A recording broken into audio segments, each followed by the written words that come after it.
ৰাজ্যবাসীক কালী পূজা আৰু দীপাৱলীৰ শুভেচ্ছা জনাই মুখ্যমন্ত্ৰীৰ তাৎপৰ্যপূৰ্ণ মন্তব্য। ডিচেম্বৰ অথবা জানুৱাৰীত কাজিৰঙাৰ এলিভেটেড কৰিডৰৰ আধাৰশিলা স্থাপনৰ সম্ভাৱনা আছে। কাজিৰঙাত এই মন্তব্য কৰিলে মুখ্যমন্ত্ৰী ডক্টৰ হিমন্ত বিশ্ব শৰ্মাই। ইফালে SITৰ দল ছিংগাপুৰলৈ ৰাওনা হোৱা সন্দৰ্ভতো প্ৰতিক্ৰিয়া ব্যক্ত কৰে মুখ্যমন্ত্ৰীগৰাকীয়ে।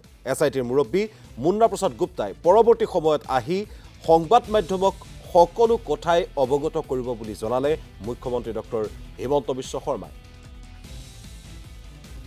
সমগ্ৰ ৰাজ্যবাসীক কালী পূজা আৰু দীপান্বিতাৰ বহুত শুভকামনা জনাইছো।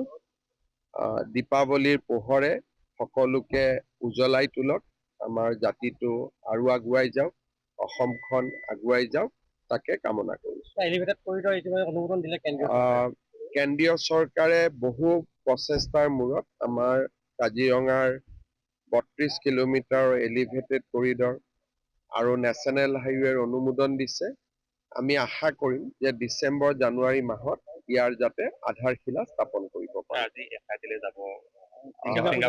তেওঁলোক যাওকগৈ, ঘূৰি অহাৰ পিছত আমাৰ SITৰ যি হেড আছে মুন্না গুপ্তা, তেওঁ আপোনালোকক নিশ্চয় ব্ৰিফিং কৰিব, কাৰণ তাত আলোচনাৰ পিছতহে আমি গম পাম।